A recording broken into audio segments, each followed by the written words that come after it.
They said she was reckless for trusting a stranger. They said a bed in his house would come with a price. But what they didn't know was that the price wasn't her dignity, it was her heart. Because sometimes, life doesn't give you a palace to feel safe, it gives you a broken man with a single bed and arms wide enough to build you a home. And tonight, as she stood outside his small, weathered cabin in the middle of nowhere, soaked by rain and trembling with fear, she had no idea that the man who opened the door wasn't just about to change her night. He was about to change her life. Her name was Elena. 24 years old, with dreams bigger than the city she left behind. But dreams didn't pay rent. And when her job crumbled, her so-called friends vanished, and her landlord changed the locks, she found herself walking with nothing but a torn backpack, wet shoes, and eyes too tired to cry anymore. She hadn't planned on ending up in the small mountain town where the bus dropped her off. The storm that night was merciless, wind slicing through her clothes, rain soaking her bones. She wandered until her legs gave out. That's when she saw the dim light glowing from a cabin window, warm and golden against the black sky. She almost didn't knock. Almost turned away, afraid of what she might find. But hunger roared in her stomach and exhaustion clawed at her body. She knocked anyway. The door creaked open, revealing a man. Tall, broad-shouldered, his hair damp as though he'd been outside working, his eyes piercing yet tired, carrying stories she couldn't read yet. "What do you want?" His voice was rough, suspicious, but not unkind.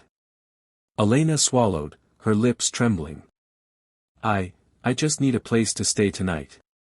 Just a bed, that's all." For a long moment, silence stretched. The storm raged behind her, lightning cutting across the sky. He stared at her like he could see every secret she carried. Finally, he stepped aside. One night. Just a bed. Nothing more. Relief flooded her. She entered, the warmth of the cabin wrapping around her. But even as her tired body collapsed onto the mattress he pointed her toward, she felt it, the way his presence filled the space, heavy yet safe. He was a stranger, but something deep inside whispered, "You're not just passing through." The man's name was Daniel. 32 years old, a man who'd built his life out of silence and wood. He lived alone in that cabin, far from the chaos of the city, far from people who'd hurt him, betrayed him, and left him hollow. He didn't want a guest. He didn't want complications. But when he saw her, soaked, shivering, her eyes a mix of defiance and despair, something inside him shifted. She wasn't a problem. She was a reminder of something he thought he'd buried, the ache to care. That night, Elena lay on the bed he offered, staring at the wooden ceiling. She could hear him moving about in the kitchen, the clink of a cup, the rustle of logs on the fire. She wasn't supposed to feel safe here. But she did. And in the silence, she whispered to herself, "Just one night. Tomorrow, I'll move on." But fate had other plans. Morning sunlight crept through the curtains, warm and golden. Elena woke to the smell of coffee and bread. Her stomach growled so loudly she was embarrassed.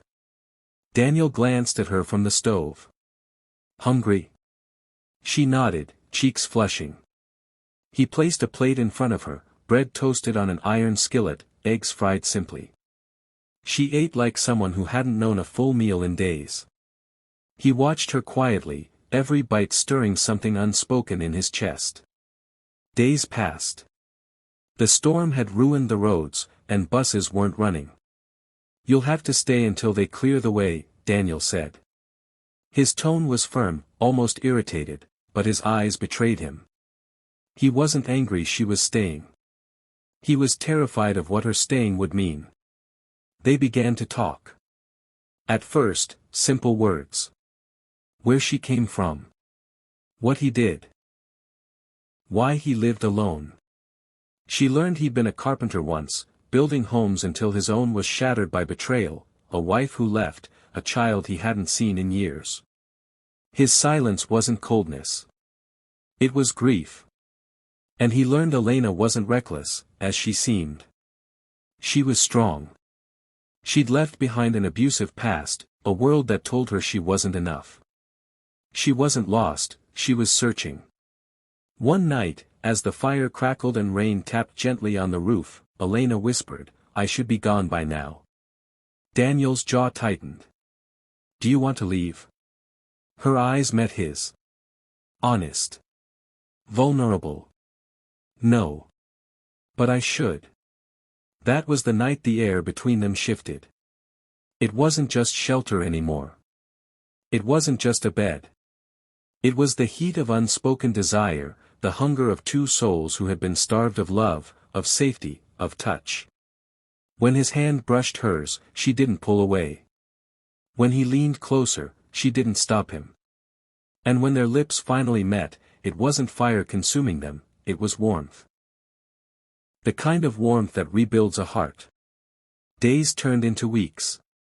Elena found herself helping in small ways, cooking, fixing, planting. Daniel found himself laughing again, smiling at things he hadn't noticed in years. The cabin wasn't just his anymore. It was theirs. But the real turning point came the day the bus finally returned. She had the chance to leave, to continue her journey. Daniel stood by the door, his fists clenched, every muscle in his body screaming to ask her to stay, but his lips whispered only, "You deserve better than this place." Elena looked at him, tears filling her eyes. "Daniel, you promised me just a bed. But in your arms, I found heat when I was cold. I found food when I was hungry. I found home when I was lost.